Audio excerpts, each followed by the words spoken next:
Peace. I'm Malik, the Truce Show. Got my two co-hosts. Welcome back to my boy, Mr. Mel, the Postman. The Post. It's an honor to be sharing time and space with both the two gentlemen. I mean, it's been a minute, but we're here. Thank you, man. And definitely to my right, got my Gustavo, Daoud Sherelle, my main man out in these streets pushing this piece. Loaded, man. I'm ready to shoot, man. You know, it is always a pleasure, saying, my colleagues and, sharing this space and this time. And there's a lot of things that's going on, Malik. It's going on, man. Kill the killers for taking innocent lives. Well, I'm going to tell you, man, there's so much going on, man, to where the first thing, let me tell you how my day started. I've been kind of paranoid lately because I got this Malinois, right? Oh. And then I've been reading on the internet with a non-partisan's perspective, and they've been like, I've been hiding my dog, man. My Malinois.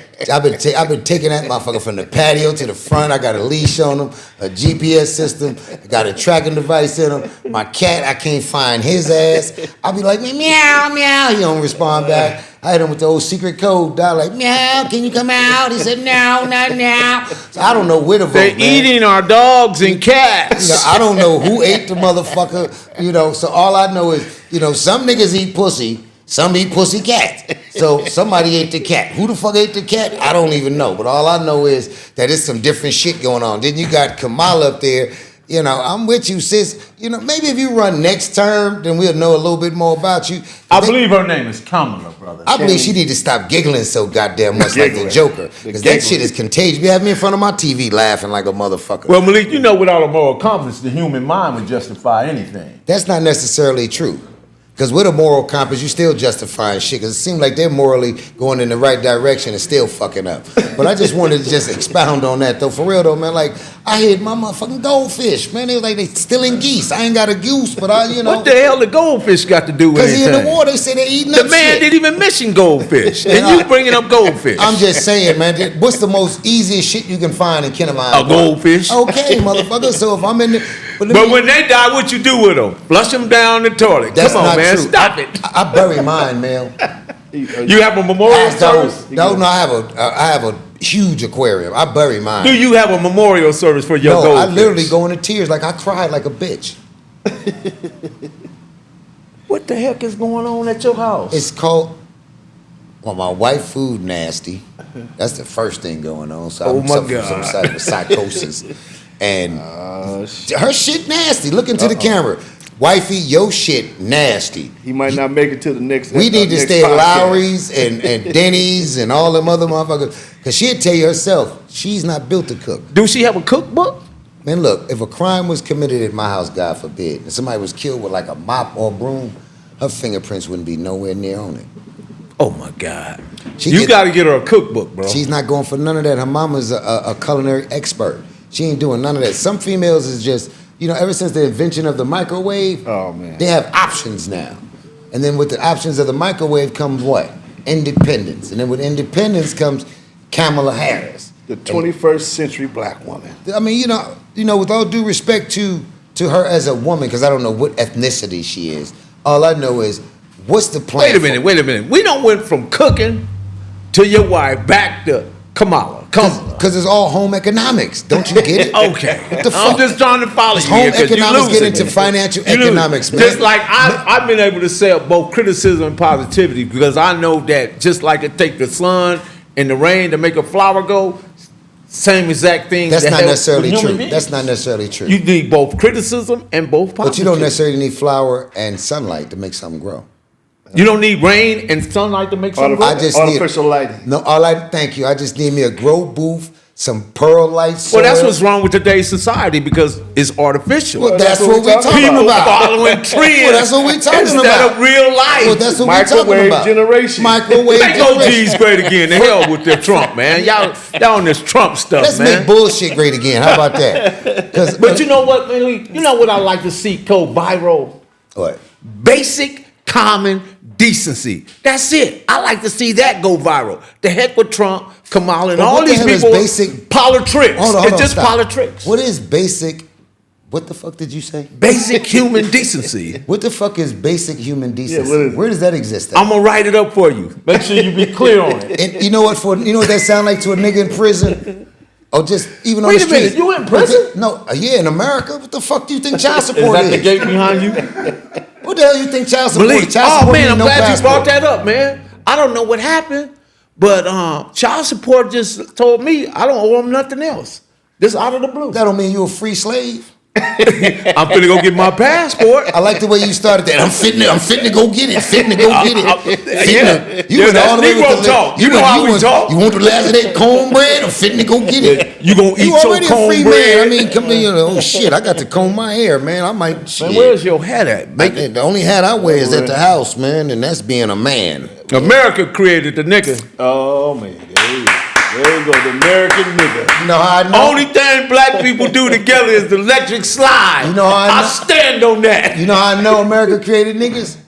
In the words of Bosco, because I recorded it. He's the nigga to being recorded. You have to remove the nigga in you. It's an insidious disease that has no cure unless you just extract it out of your body. You have to cut it out surgically. There's no cure for. You know what anti-nigga disease is, Mr. Sherrill? Is when you kill the nigga. It's not a literal situation because don't do it. Suicide. We never contemplate suicide. The 5'5" guy. What's the brother's name? 5'5". Oh yeah. By the way, he got 3 years. He got 3 years. He got 3 years, man, by the luck.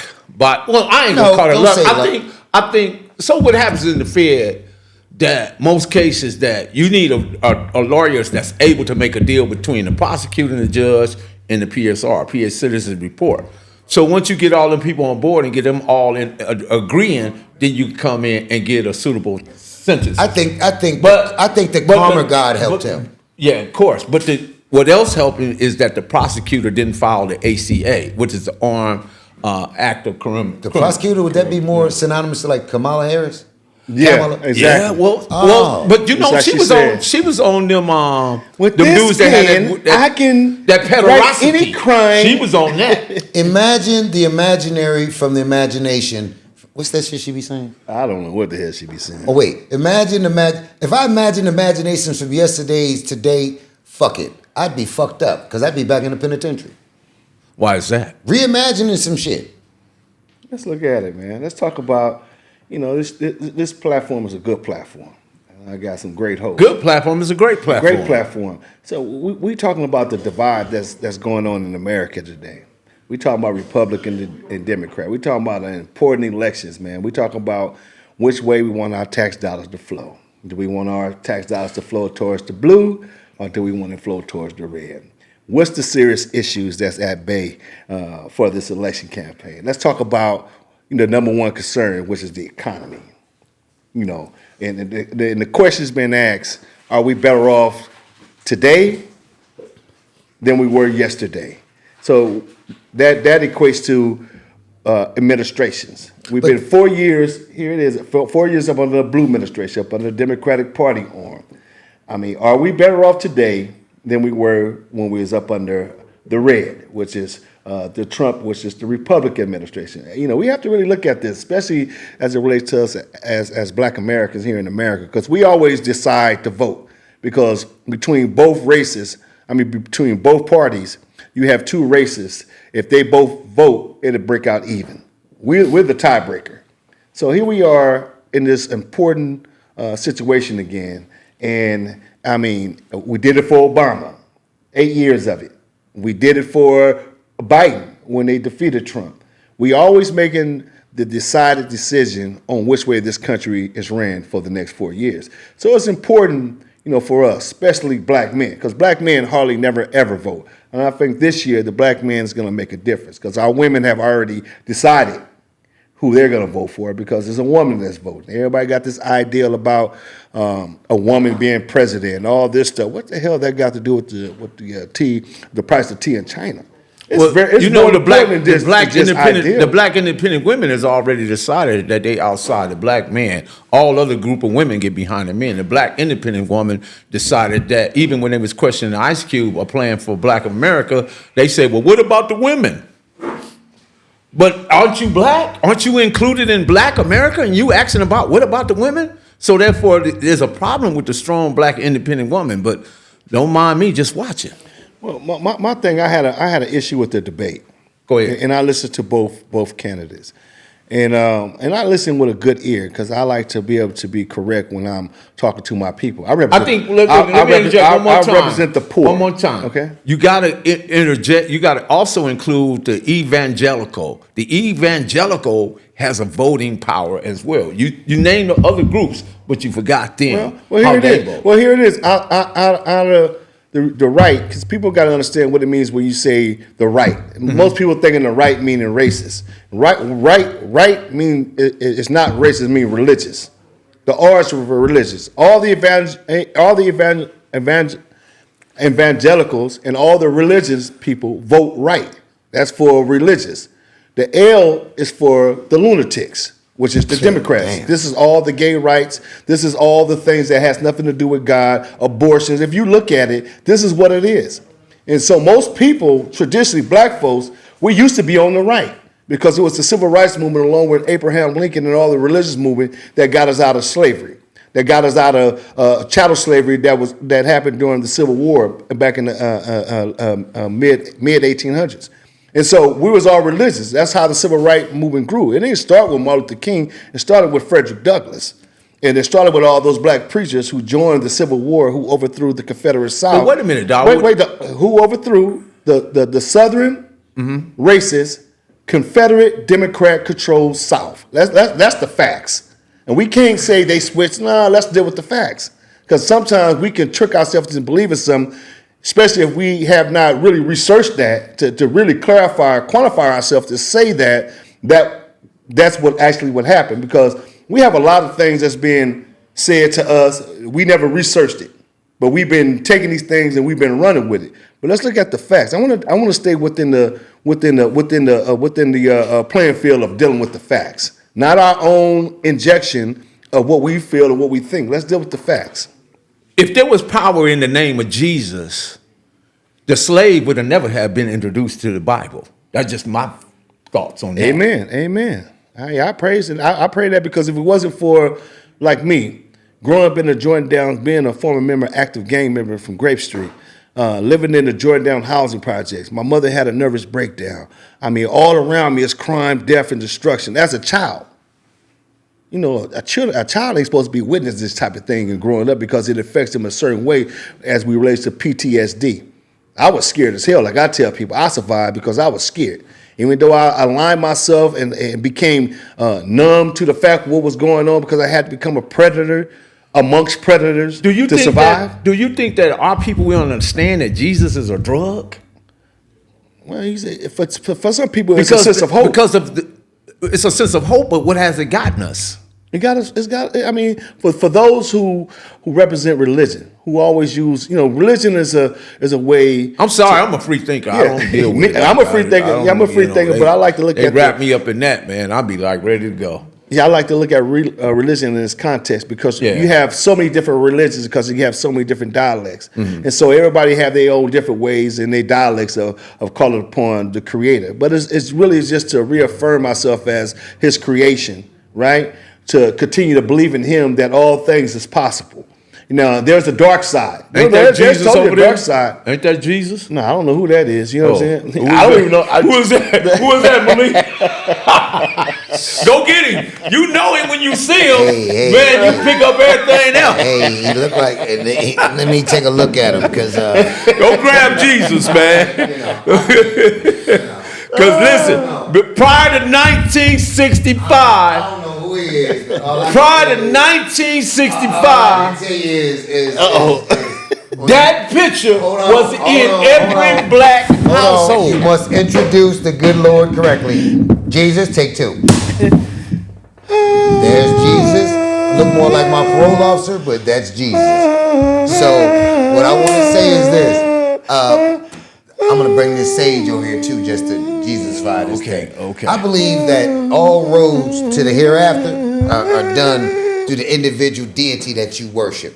Some people follow the road of Muhammad. Some people follow Buddha. Some follow Tukey. Some follow, Kamala Harris. Whatever deity you take other than the supreme. Some being, follow Putin. Can't leave Putin out. Some people follow the weed man. So I'm trying to catch up with his ass. He seemed to be the only one that seemed to be working nowadays with tranquility, moral compass, and he ain't causing no problems. Let me interject this, because it's this whole thing about how the Democratic use words and use people to justify us standing on the slave ship, standing in the coat, the Democratic coat. So when they act like Putin, they talk about Russia. They talk about Putin and Russia like they're the demons, like they're demons. And who's selling us this? It ain't us that's talking. We don't know Putin from north to right. We just the buyers. We just the consumers. But here it is. Putin gave us a black Jesus recently. And recently, people don't understand, during the Civil War, the Confederate South was backed by the British. All the ships from the British was aiding the Confederate Southern state, which was 11 of them, in keeping us in slavery up, because it was based upon agriculture, us sending all of our fruits and vegetables back to Europe. But here it is, what Russia did, because that was an international power. This was a war that was taking place within this country. And you had one side who was loyalist to Britain, who was loyalist to the Queen, who was trying to safeguard that agriculture industry. And so what Russia had to do, and you can look at this is facts. Russia had to use their ships to block British ships in funding the Confederates. So when we talk about Russia and Putin and the history of Russia and the Russian people, if it wasn't for them ships supporting the Confederate ships to support the Confederates who we was fighting against during the Civil War, we probably wouldn't be celebrating Juneteenth. Well, I know this much. I know there's a interesting question that has yet been heard on this platform from 3 different perspectives. And the initial question was by the Sister Vice President, Ms. Kamala Harris, was that, are you better off? Kamala. I stand to be corrected, and I understand that you practice the Queen's English, and that's quite appropriate, and I can get that. That's that British, that's that British shit, that's that British. I care for a sportive tea as well. Hello, Mike. Lovely day we having. Fuck the Queen. I'm sitting here with the bloke named Malik. Mate, I dig deep into Australia, but the rhetorical question, that's the $64,000 question, as the Honorable Elijah Muhammad would say, is, are we better off today than we were during the other administration? Emphatically, no. Let me give you an example. Give me an example. I'm not going to give it to you. Earn this. The example that's going to be presented. Wait a minute. Is this an enlightenment or an indictment? Actually, it's a enlightenment to indict. No, it's not what it is. I just want to be clear on because when you start speaking, man, this thing seems to erupt. What it is not an enlightenment or an indictment. Okay. It's a sting to your chest and a so it's rhetorical. It's a rhetorical, but it's a conversation based on us conversing about the conditions of our people versus. But what is the veracity of this conversation? The veracity of the conversation is yet the meat and potatoes of which I'm going to present. So you're finna give us the accuracy. I'm going to give you the facts. Okay, and got the it. facts stand like this. Okay. Here's the facts. Face everything as reality first and foremost. Second of all, when it comes to the conditions, take one. Thank you, sir. Appreciate that. Duly noted. When it comes to the conditions of our people, 400 years ago, we were where? In chattel slavery. If you go down Florence and Manchester, Figueroa, these different cities, you see that black people are worse off today than they were on the plantation. The plantation didn't have no homeless people. They didn't have no jails. They didn't have no prisons. They had jails. There was people that wasn't fat. There's people that was healthy, that was eating. Not that it was correct, but now look at today's mathematics. You got more homeless shelters for animals and commercials than you do for human beings. Let's get to the reality of it. Let's not ask these. Man, those animal hospitals, I'll be seeing them. I'll be present. I said, that's a nice hospital for animals. Exactly. But let's look at the reality of what's going on. And say all the they're eating our dogs and cats. Meow. Okay, here's an example. There's 2 welfare systems, literally, in California. What are those? I'm going to give it to you. Okay. One is east of this 110 freeway, and the other one is west of Sepulveda. Meaning, when the people that come here that are migrants from Ukraine or these other various places, Russia or Israel, wherever they come from, why is it that their welfare system, which the majority of people that are on welfare in California are not black? We're only, 4 or 5% of the population and decreasing, because of gang violence. And 13%. Other. So 17. really that's 6%. 17. When you look at it, because once you get past Florence and Gage on the 110 freeway, it's no longer black. Well, here it is. They And said, then the way they do it. I'd like to interject these facts. It says Blackdemographics.com, right. 17.1% of the black population live below the poverty belt. That means 15,000 beneath, 15,000 and less income wise.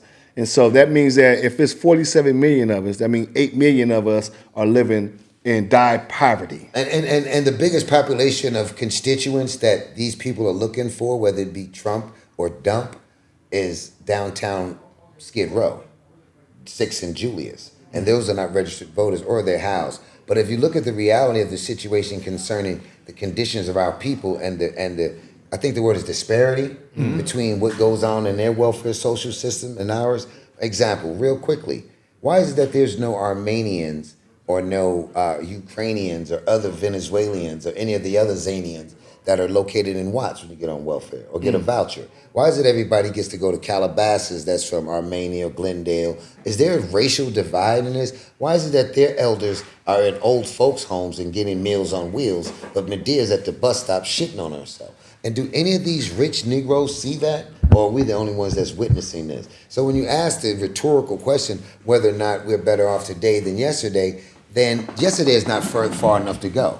We can't even compare this to slavery, is my point. No. Because I've never seen a situation in which black people didn't want to work. I've never seen a mother wake up in the morning and tell her son, go kill Lil Pookie across the tracks. So these type of conversations that we having are important, but I think some of the things we need to ask our candidates as constituents or potential constituents is clear up this character assassination of black men. Child support, fucking over Tyrese, your parolee, your ex-drug dealer, you don't have credit. Blackballing Jonathan Majors. Yeah, Shouts out to Jonathan Got Majors. the man selling fucking photographs for $100. This is really like enough is enough under the Democratic Party or any other party. Because like I told y'all in the last show, when I was in prison, when we seen white people fighting each other, you sit back and watch and recalibrate. So we sit and try to choose which slave master gets a job when all of us are unemployed. When you run around LA, you don't see no black men working with big helmets being examples to their families going home because that's not the way the system is set up. The system is set up to use labor and they're destroying the situation in which there's parity in this game. One of the reasons, going back to what you said about people moving in these certain areas, right? We can look at the demographics.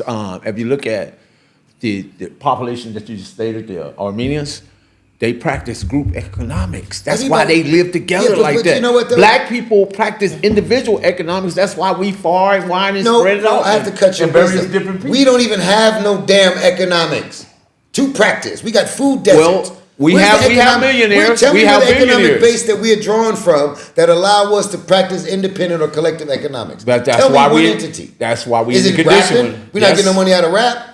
Well, where are we getting this collective effort? Malik, you can't generalize everybody and put them I'm not all in one. generalizing. I'm taking my own personal experience. Put them all in one basket, but that's personal. But when you're speaking That's collectively individual. about black people, that's generalizing and collectively speaking. But what I think, what I'm telling you is that we have thing. millionaires, we have billionaires, we have thousandaires, we have all these different people, but we don't spend our money collectively. We practice individually, I'm a millionaire, right?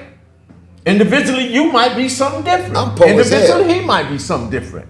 But if we combine our efforts and then we come together as a collective, then we can build on, I can utilize Dawood's credit. I can utilize your ingenuity, your intelligence. I can utilize my money. That's if we know the science of this type of mathematics and engagement. I think Mel got a point there. He has a point, but we're speaking collectively right now. We're not speaking about independent. No. Well, here it is. This is my observation of both of you guys' conversation. I think it's a conversation to be had amongst us as a race of people, being that we are 47 million strong and we are American. We do have power.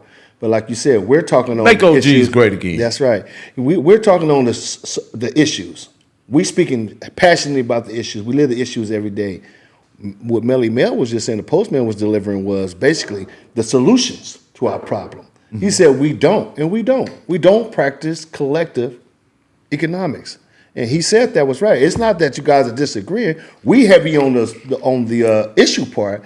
Now, Mel fast forwarded, he put it on the solution part. So it all goes together. There's a solution And there's a big problem There's that a needs to be symptom. solved, should be solved by us as a race of people. You know, we shouldn't be having to keep begging everybody. But think about it for one moment, dog. You too, Malik. All the Asians pretty much live in centralized places. All the Armenians lived in a centralized. We as the people, black, we live everywhere. We don't live together. We can't even be together. Like I said, only thing we do together is electric slide. First And of now all- repasses. No. First of all, there's no simple solutions. Only No. intelligent choices. There you go. And one of the intelligent choices that we have to select are the ones that we're conversing about now, pooling our money together. And when you come to speaking about these other races, I beg to differ with you because they don't have the same circumstances as us. We, just for example, No, if- because the government, like you said, there's two different welfare no, it's not, systems. not just that, but they don't have a history of 400 years of being reclassified, gentrified, marginalized, and put in a fratricide. Let me speak to that, because what I do know, because I had international travel, and probably some of us have, and when you talk about poor, and you go outside this country, you see poor, and when you reflect and you look back What does inside, that poor look like compared to our poor? It look like downtown Los let me Angeles. tell you something. These people really don't have shit to eat. You know what I'm saying? And so But let me ask you this, dog. Are they happy? Do they look like they irritable and discontent? they look. Do they look like they're...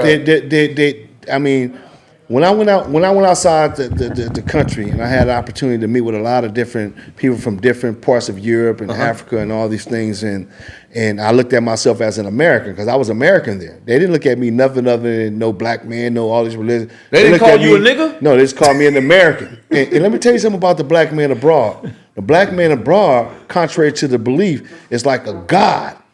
That's I mean, right. when we go abroad, because we don't understand all the history that's attached to us as liberating people's civilization, prehistoric and present, even in wars. Like when the Jews were free from the grips of Hitler, and who was incarcerated, up under General Patton, it was a group of black people who was fighting 6 Liberators, months at a fighters. time. The They black freed original Black France Panthers and all that, yeah. And when they came and opened those things, first thing they seen was black folks. So there's an appreciation for those who sacrificed their life in the struggle to free others and to liberate others. And so we're like liberators when we go abroad. And so when I had the opportunity to sit amongst a bunch of young people, like we was all representing the young generation, and you look in the eyes of all the people outside of America, we are so privileged out here.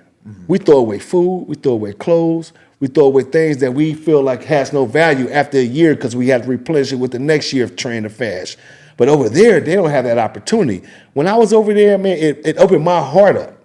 Man, don't you know, I went over there with because I was over there for 2 weeks, 10 days. I went over there with two suitcase full of clothes, shoes and watches.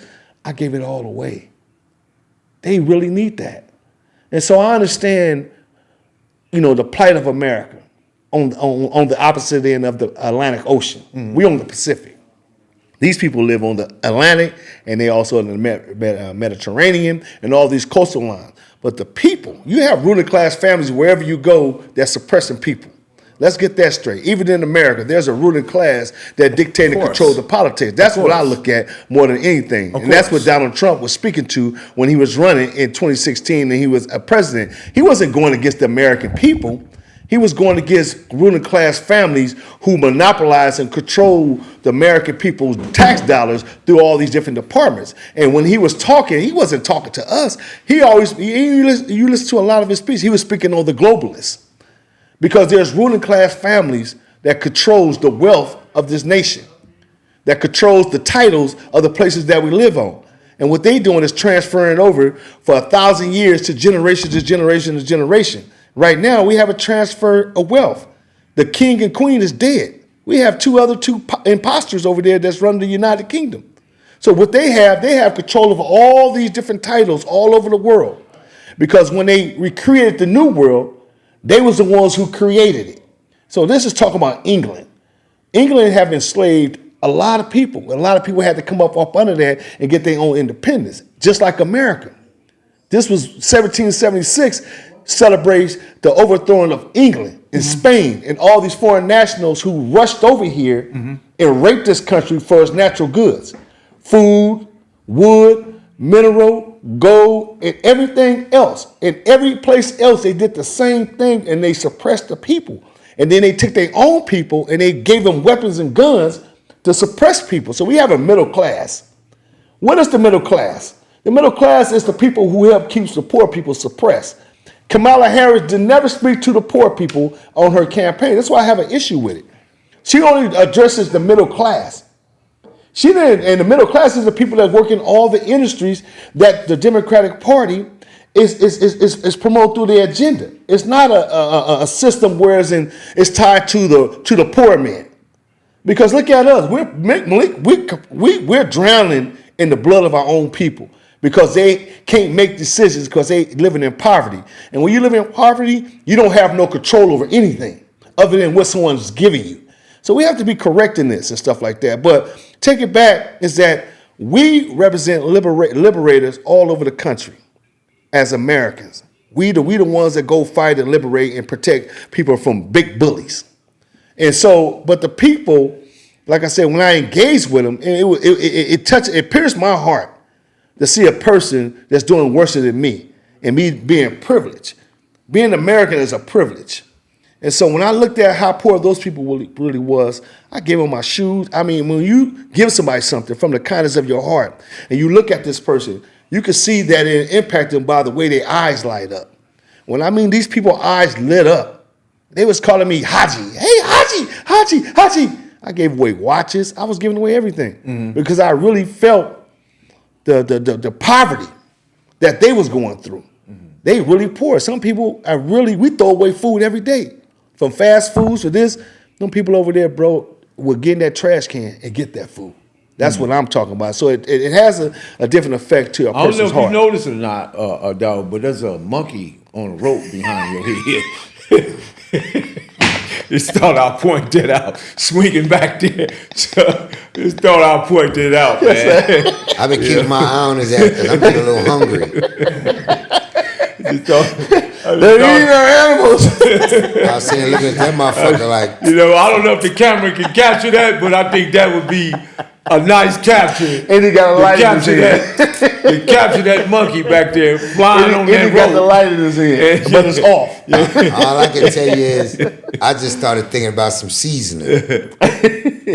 Because you know what? At the end of the day, at the rate the world is going, destined for war, we may have to eat something that we're not familiar with. If the world gets to a crisis like it did during COVID, we may have to do something. And 9 times out of 10, throughout the duration of our life, I'm quite sure we done had a little cat or something in our system placed on us strategic. I mean, after all, they're giving us poison water in Watts, and they're giving us poison water in Detroit. So we dealing with wickedness and spiritual wickedness and what they call it? Principalities and spiritual wickedness in high places. So they don't tell them we sitting there giggling and shit about Trump, but Trump, you may be right. But back to the real situation at hand that's essential to our survival. And that is the black consciousness amongst brothers in the streets that we don't call gangs, we call them tribes, have just automatically just said enough is enough. And when you think about it, even Israel will meet with the Palestinians, even Ukraine will meet with Russia. I mean, even the United States met with Japan and other deities and entities. So why not look at your enemy eye to eye, or your so-called enemy? So I really salute them brothers on the streets, man. I gotta give them their props. Salute to their trades and the 6-0 cars, man. At the end of the day, for real, at the end of the day, no matter what's going on in the world, no matter what them two candidates or candidates decide to do, these brothers came together through a spirit that was created by God. There's no other way around it. It's not a peace treaty. It's not a truce. They're trying to get an understanding and create some communication because you have to get to that. Everything comes in steps, stages, and degrees. Nothing happens coincidentally. So when you start getting these type of vibrations in the community, I mean, there's something good up for black people. It took us 400 years to get to 2 weeks or 3 weeks worth of just ceasefire. Yeah. I mean, that's phenomenal, man. Wow. When it was said that it can't be done, so for all you people out there, excuse me, I like using that term, you people, that's a very racist indication. Yeah. For all those that are watching, our people that are listening, please remember, press subscribe, like, and share, and hit that notification button so you can be notified about some of my bullshit when it come out my mouth. And drop a comment down below so we can argue, because I'm ready to argue with you Negroes. But you know what, though? Because listen, loyalty is an expensive gift. You can't expect it from cheap people. And guess Yes, where? sir. And guess where loyalty comes from? Where it come from? Family does not make you loyalty. Blood does not make you loyalty. You know what makes you loyalty? Trust. Trust. Okay, so if you can trust a motherfucker, fuck that family shit. I don't operate from loyalty because loyalty might have to be broke under pressure. If somebody pull a gun on you or something like that, and they say, "Man, look, you loyal to either stay here or you gonna take off running," well, nigga, I'm gonna hit that track. A good run be a bad stand any day. The word is powerful, but most people apply it to different things that you shouldn't be loyal to.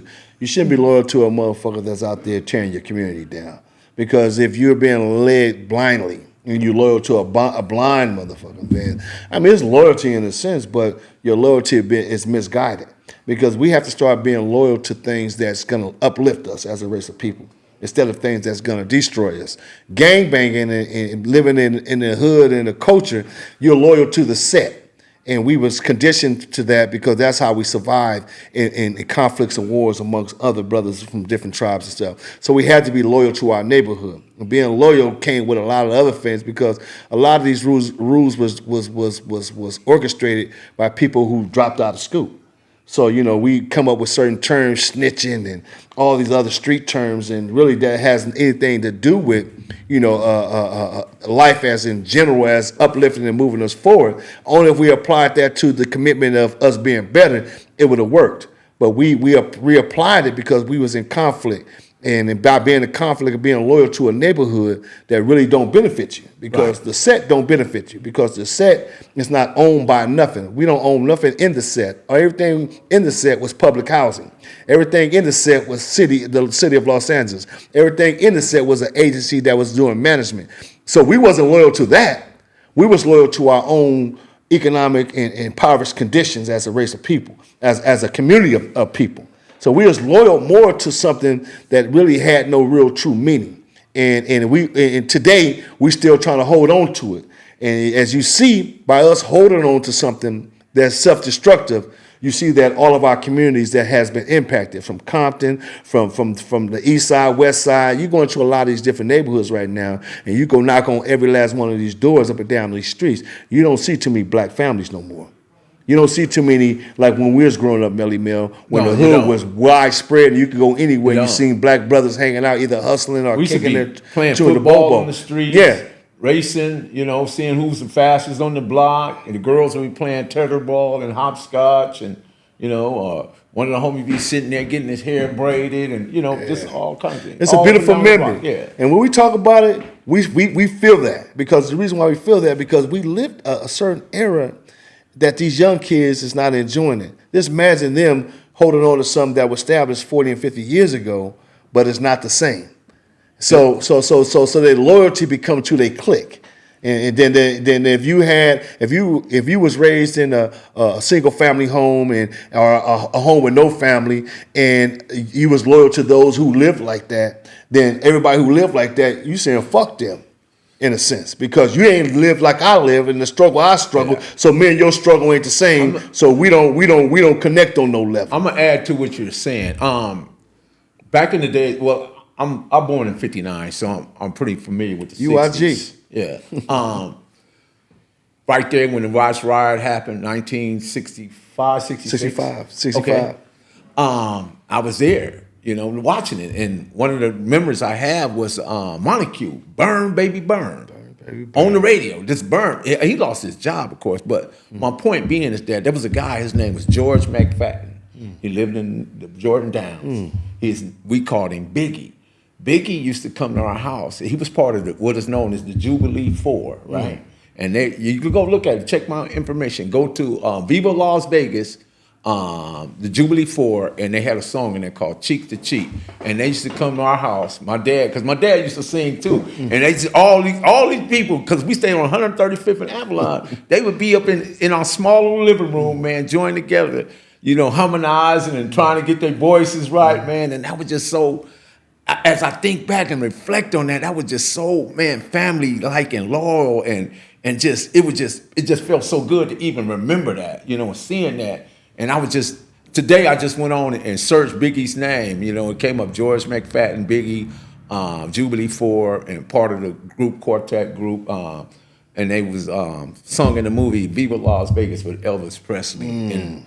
And that was just a very memorable part for me. But going back to what you were saying, that just how we were as black people, no matter whatever level we were on, whether we was poor, middle class, or whatever, we pooled our resources and we came together and did what we had to do. You know, that's profound. Like I said, them are the good old days. And but I want to also say this: we wouldn't have to have Black Lives Matter at 400 years where Black lives didn't matter. So, what are we doing? We got to just be the very best versions of ourselves, and you know. And I'm gonna talk to the gangbangers too in a minute, but I'm gonna throw it back to Malik and you because I know Malik has something important to add to this. Well, I think what we're seeing is a shifting of the paradigm. And again, the closing of the death portals when it comes to the consciousness of people that are considered the cornerstones, the stones that the builders rejected, which is the streets, the gangs. And a lot of people don't know the code of the street is, the rules of the streets are, there are no rules. So now that you're working from that frequency and you see people outside that normally don't be outside. For example, I was riding down Florence and Van Ness the other day in the community over there in the neighborhood. And I seen some little brothers sitting outside in front of their car, hanging out, something I haven't seen in a long time, 3 or 4 deep, not looking over their shoulder. I went to Inglewood, I seen the same thing at the Ralph's on La Brea. You know, so black people just need a chance to breathe and recalibrate. That's why when you had the Honorable Elijah Muhammad, he had the females on one side, the men on another, and then they separated us from the Orthodox Muslims because we needed time to heal. So if you got a healing process going and then you put a little peroxide on it to expedite the healing process. So what we saying here on this show is we're not perfect at what we're saying, and we're not trying to be the answer to all. It's not the silver bullet or the red or blue bullet, but we are saying if you're one of those type that grew up jumping off of rooftops on the pissy mattress, playing climbing kissing fruit trees and stuff, eating lumquats out of Miss Johnson's backyard, plum trees and apricots, you know, running home and the mama yells, jumping on back of the bus and riding to your next destination on the opposite side. Getting indoors before the street lights came on. You know, riding on the rough, tough, and dangerous, or getting your sneakers took from you. You know, rough, tough, and dangerous. You know, if you one of those entities that remember that, press like, subscribe, and hit that notification button, because something in this conversation you're going to be able to thread your needle with. This is not the silver bullet. This is the Truce show. I've been talking to a few guys who've been trying to come on to our show and get on this platform. And I talk to them and I hear them out. And most of them who want to get on, they want to air out their conflicts and their beefs that they have with other individuals, other black men that's out here. And that's what's going on with this whole process with with these platforms, with these social media. It's about sensationalism. So the more ratchet you be, the more likes you get, the more hellish you be, the more likes you get. And it's putting us in a situation as black men in a black community that we're gonna clash and kill. So most people pay attention to these things because we're looking for the kill. We're looking for to hear that one of these guys got their heads blew off. We're waiting for an indictment for all our guys to get wrapped up. And it's like conditioning us and setting us up to really have a thought to try to bring this into existence. And so once it happened, we all on here doing reactionary to it. Yeah. We've been reactionary to things that we had an opportunity to use these same mics, these same platforms to push us together. And I had an opportunity to talk to when we go back to the ceasefire, historical sit down that just happened some weeks ago. That was forged by. I had a chance to talk to Peanut from Rolling 60s, and that's my guy, right? Man, profound, and we had a beautiful. And these are thought leaders. So we have to talk to thought leaders when we talk about things that happen, because everybody's gonna have their own opinion when you hear about it. They wanted to keep that off the air. And now I understand why you should have kept it off the air, because what happened is that when you open up that's just like opening up back in the days when you used to be baking a cake. And your mothers used to tell you, don't open the oven because it'll make the cake drop. Don't jump on the floor. And it's somewhat like that when I heard about it. They were serious about that, and they were serious about it. They were serious about it. So here it is, that it's the same thing, is that what the brother spoke about is about changing the chapter, man. You know, what he's talking about is about changing the chapter of the way we was conditioned and the impact that it had left us for us in negative. We got so many young brothers that's in prison. We got so many young brothers that's in the graveyard. And we have to protect this whole thing when we have these conversations when we try to bring warring factions together. Because we talk about neighborhoods who've been at war for 17 to 20 years over one incident, and it's been going back and forth. It's social condition. It's a social condition, and so you have to protect that type of conversation because even though we have our neighborhoods, we still have people that's inside our neighborhoods that works with people that's outside our neighborhoods who benefit from the chaos and the murder and the prison and the murder and the chaos that goes on within our neighborhood, which is called crime. Crime, and like we always talked about, is a multi-billion-dollar industry. And everybody don't want to see crime disappear because why? That provides jobs, opportunities, retirement for a whole nother segment of people that's eating off that. It's called like the carcasses. You know, when you see people down out fighting and killing each other, some people just waiting. Oh, he dead. What he got in his pocket? Or what he got on his wrist? Or did he leave his girl behind? Or did he leave his house behind? Can we run in this house? It's like, you know, we setting ourselves up, you know what I'm saying? Whereas we are destroying ourselves. So what the brother was saying about, changing the chapter of that, reinstituting a whole nother way of thinking, I supported that. And so we supported to try to bring in, like you said, we're supposed to have 4 representatives from each neighborhood, Crip neighborhood, who's supposed to have came because they originated out of the 60s and 8 trades. So we respect the protocol. And it wasn't supposed to be no media. But eventually it slipped out and it got exposed and the cake dropped a little bit. But what we do, we good with everything. Even if that cake dropped, we made some out of it. You know what I'm saying? So what we got to do is use our voice and our platforms to continue to support that conversation because it got hit from, it got bombarded because people, it's a peace treaty, it's this, I ain't with no peace and fuck, because everybody is still there for post-traumatic stress based upon we losing loved ones. And we have to handle that real gentle when we come to trying to have a ceasefire and really get to some peace. Social condition is a cycle. It is a vehicle or spiritual or intellectual enslavement. And it has 3 ends. That's underestimate, undervalue, and marginalize. So when we have something like that, what that was is there's a difference between a moment and a movement, right? A moment is temporary. A movement requires sacrifice. So we have sacrificed so many lives, so many people to prison, so many people in wheelchairs, just death. Every weekend, we can go to any morgue and see where the morgue is filled of black people put there by other black people. So we got to change the time and we got to change the narrative and we got to make our people understand and get a clear understanding that what we're doing is try to bring us together as a collective. We don't have to no longer be Crips or no longer be Pyrus and Hoovers and all that, because ever before we was any of that, we were just black people. Let's get back to that. Once we get back to that, then we can start resolving a lot of these issues that have been, that are really constructs and come out of social conditioning. Well, I look at it like this. We always been tribal. We always had different tribes to identify and separate ourselves based upon reproduction, meaning that, you have to make sure that you separate your bloodline so that you don't have sex with your first, second, and third cousin or your brothers and sisters. Always have to be a fourth. So it was broken down in tribal. So we always, historically in our nature, we tribal. So there's nothing wrong with the 2 nations. There's nothing wrong with the red and the blue nation. And from these different nations, you have different colors and different tribal people. So the problem is that we don't have to kill each other to be tribal. We have a brand. Crips and Blood is a brand. It's a multi-billion-dollar brand. But the problem is that the money's not coming back and trickle back down to our neighborhoods and our communities. And so what we have is something that has had an impact in the world as exposure, be it good or positive. And it's been both. We had a gain Truce that was positive, and we have a history that's negative. What we have to do as a collective is understand the power of that. Because now we got Crips and Bloods in probably all 50 states. And a few foreign national countries. And so what we have to do as intellectuals, because we're intellectuals. We're intellectuals that come up out of the mud, up out of like what Pac was talking about, the roads that grew from the concrete. That's us. This the nation, thug nation. This is what Pac was talking about and singing about, is what we got right here at this platform called the Truce. And we have relationships all throughout, not just California. Here it is. There you go. Tell them we coming. So what we got to use this platform to continue to bring our people together.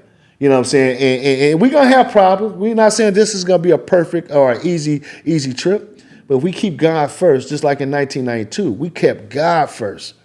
It wasn't me. It wasn't Tony Bogart. It wasn't Donnie. It wasn't Hank. It wasn't Snipe. It wasn't all these people. It wasn't Jim Brown. It was God putting God first. And by us putting God first to asking us to bless us to overcome these things, it happened. It fell down because individuals became immortal to stop putting God first and started putting money first. And that money has, like it always do, it separates us. Very interesting. Well, to be honest with you, I think that was a metric ton of wisdom on all of our behalf concerning our individual experiences and perspectives. I believe what the brothers should do is what came to me in an inspiration called the understanding. Yes. You know what I'm saying? You stay on your side, I stay on my side. You don't write on my walls, I don't write on your walls. You know, when you see me in traffic, I give you a pass. When I see you in traffic, I give you a pass. Before you pick up a gun, pick up a phone. And I think that's what they was trying to establish. You know what I'm saying? Because at the end of the day, let me just put it to the taxpayers in their terms, in their perspective, or should I say, what's the word that they use? Their vernacular.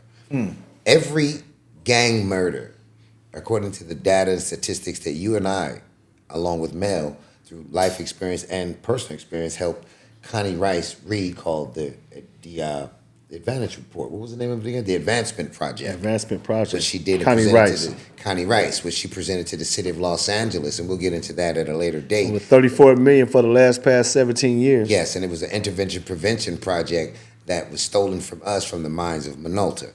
But the taxpayers, every gang murder costs the taxpayers $1 million from bullet to burial. Let me say that again. Every gang murder or any murder of an individual in the streets is of the equivalent of $1 million. That means the police get some money, the coroner gets some money, the ambulance gets some money, the courts get some money, the funeral home gets some money, the motherfucking flower dude gets some money, the suit man gets some money, and guess how much the defendant get for everything if he's caught? The defendant get a total of $775. That means for lawyer, for trial, for investigators and everything. So mathematically speaking, it's not working out. It's not math. So it's not math. The math is not math. So what you're seeing is with the brothers in the streets is that they had an epiphany in which they're like, yo, you know, the quality of life of some of the brothers that have been killed recently, how many Kamala Harris females have we killed? How many Barack Obamas have we killed? Social engineers and scientists. It's not just Now you're going to open that thing back up. Yeah, we killed over 20 million, Yeah. especially through the Democrat. You name them two Democratic people who promote abortions.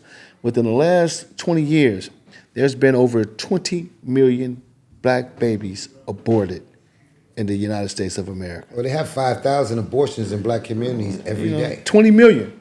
20 million. So, you know, we have to, you know, even though we do a lot of census killing, economic killing, culture killing, you know, on the other hand, there's someone else's killing the seed of women who, you know, if everything was living in paradise and all the things were taken care of for us and us being human beings really fully, reaching our potential as far as in human beings, then these women would have these babies. You know, so it's like, you know, it's a two-way thing when you're living we're living amongst a race of people. Like, we'll go back to what Mel said, that's not unified, that's not utilizing their collective power. There's a book, you know what I'm saying, for their nation. The Economical Hitman, and the book was about this guy that went around to other countries destroying economies. I believe the economical hitman is right here in Black America. Yes. He's been here for quite some time. He's been here for quite some time. So we have to understand that. But this message is, if it don't apply, let it fly. This message is for the knockout artists, the squabblers, the niggas that fight, the niggas that call the shots, the niggas that call the meetings, the niggas that like the politics, the niggas that read the paperwork, the niggas that do put-ons and put-offs and all that. This message is for you, man. Rise above your emotions to God's thinking. That's the problem. You know, and I want to try to refrain from using that word, but that's the language they understand. Nigga.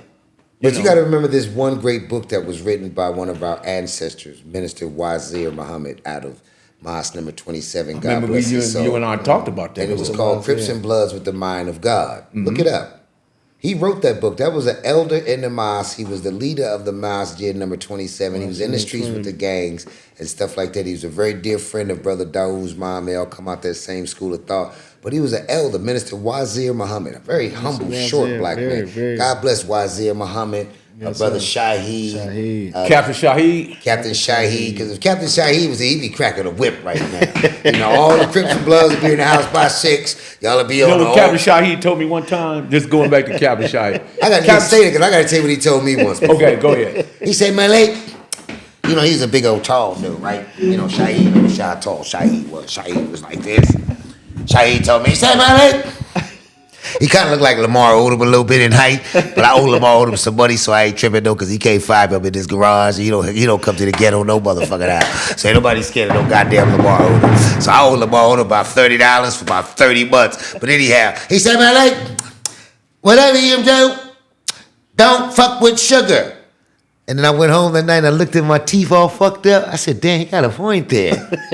God bless you, Shaheed, man. I don't fuck with no sugar ever since, man. Only sugar I get is when I'm kissing on my girl and my grandbabies, man. So yeah. Well, the brother came up to me one day, right? And he said, brother, when you go out to eat or you go to a restaurant, how do you order your food? I said, well, may I have this or may? He said, no, brother, no. I'll take a hamburger.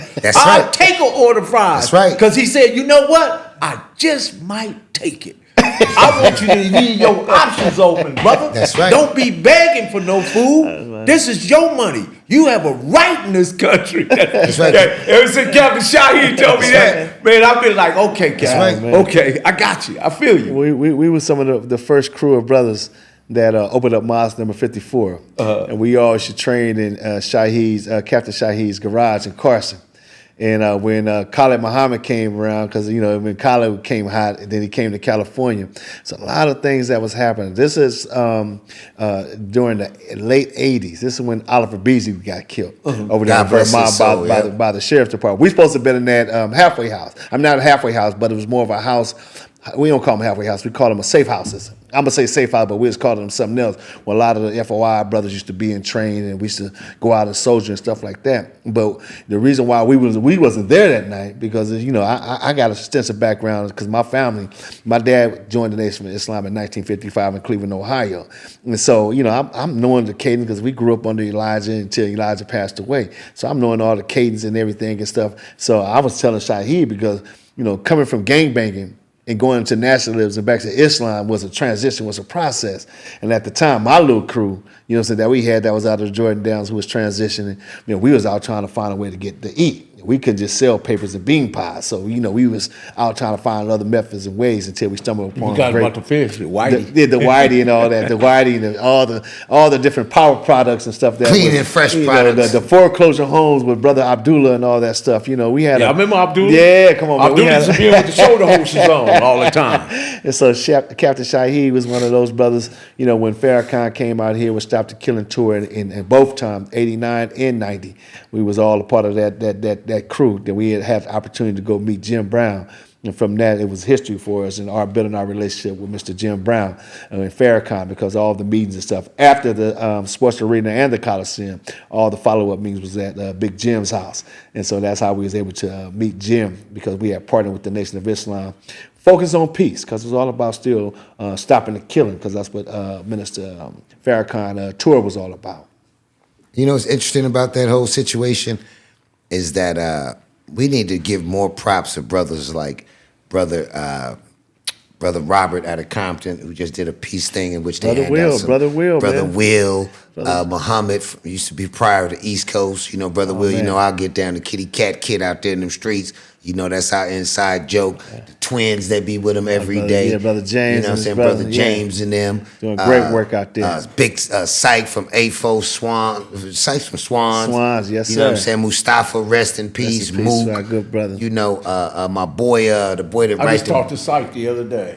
Yeah, man, these are all brothers, man, that are, knowing them, that write the books, you know what I'm saying? And, shout out to all these conscious brothers, man, that are unsung heroes. My nigga John Boy, and, there's so many, man, John Boy, Johnny Watts? Yeah, Johnny Watts, he called me I just the other talked to day. him. Johnny Watts is a cold piece, just so y'all know, that's the East Side, South Central home. He the first brother from the hood that ever had a house built in Bel Air from the ground up. And he had that club in the marina called Casanova. Yeah. So we're going to bring John Watts on here and let him, pipe this thing. And I can call him right now. Yeah, you need to get him on the phone. But hey, did you did I ever tell you about that time when I was in the pen and they called a meeting?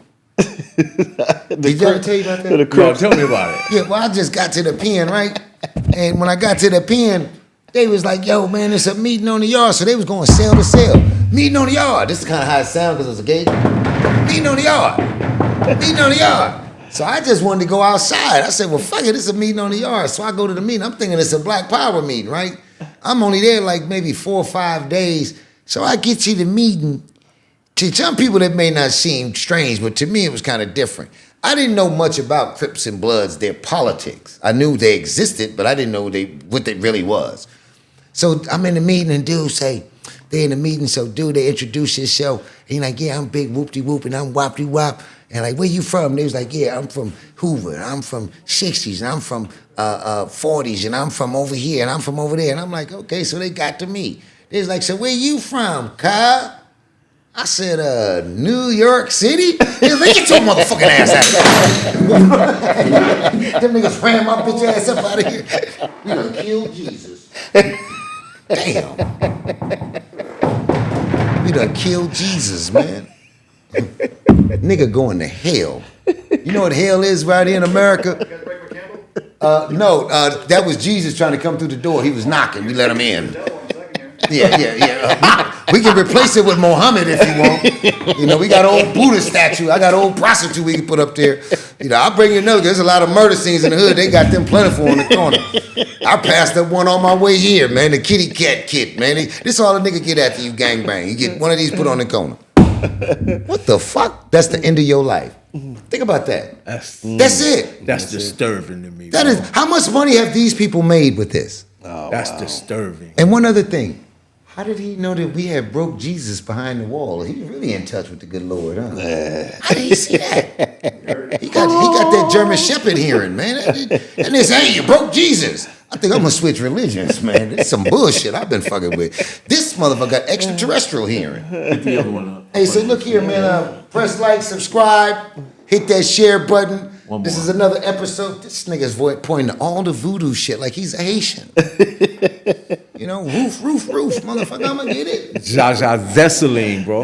He keep pointing to this one, though. He want me to get this one. Bonjour. Demar Vassie. Yeah, bonjour. Shit. But anyhow, Over to Tehran. I'm gonna say Them were generals in that Haitian army, man. Haitian. And that's why, they highlight the Haitians instead of all these different immigrants that's over here. They highlight them Haitians. They got to keep a track of when them Haitians is at, because them Haitians.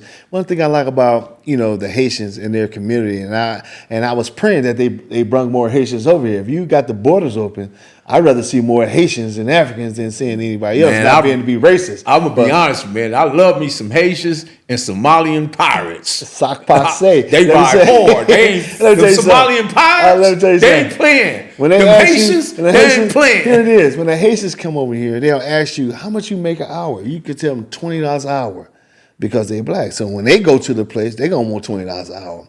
Unlike everybody else, some people who were trying to, drive you out of the labor market would come ask you, hey man, how much you make an hour? You like, man, I make 22. Well, man, you do the same service. So if I can cut you out the way by bringing people in here to cut the, slash the labor costs, I'll do it for 12. Then you lose your job, and he'll take them same resources and have 2 people instead of 1. So it's like immigration works for certain people, but when you using it as a weapon, to cause friction or cause some type of distraction amongst the workforce chain, then I have an issue with it. You know what I'm saying? So these are the things that, I've been observing and looking at and studying different people that's coming over here that's looking for the same thing that all of us is dreaming about, the American dream, and things like that, So it's important, for us to identify, with people that's pro and trying to make this place a better place, not just for themselves, as far as in the nationalism, but to integrate within the system with people that's really fighting against a ruling class or a government that's oppressive, that's keeping everybody down, so that they, as elected officials, as a band, can make more make money and suppress the people as a whole. This is the truce. The game is gonna send you a bill, but tell them that we coming. Tell them that we coming. And you know what's a send you a bill? Child support. Tell Tyrese that they coming. Tell Tyrese that they coming. Because they came for my black ass. And you will not see Haiti or no other spot unless you get a passport. And with child support, your slave ass would not be off the plantation, and you're gonna get a passport denial. So therefore, until the next episode, remember, press like, subscribe, and share. Oh, but one more thing I wanted to tell you in my closing remarks, and perhaps you may have some. You know it's not gangster to me? What? It's taking prayer out of school, and God bless the little children that just got shot up in the school. But then when the schools get shot up, y'all praying in front of the school. Isn't that a spiritual oxymoron? Steve. Think about it. And God we trust. We used to have to pledge allegiance, look up, and God we trust, pledge allegiance to the flag, of the United States of a nigga, boom, bam. But now y'all take prayer out of school, and then when the little cheering that should be in there chewing bubble gum and learning arithmetic, writing, and other stuff, y'all in front of the school praying when they get shot up. Make up your fucking mind, liberals. Kamala. Let me do that again. Thank you. There it is there. Lock the door. There. Can you run that back? I have a rhetorical question I want to pose to you. Postman mail, or maybe you can deliver this to the public. Okay. And I want to see how many kilowatts you can put in this, Mr. Sherrill, since you're from Watts. Why is it that the other day, unfortunately, our babies got shot up in the schoolhouse, right? This seems to always happen during the Democratic Party's regime or time in office. But then we take prayer out of school, but then when the school gets shot up, we in front of the fucking school praying. The game gonna send you a bill. Lock the door.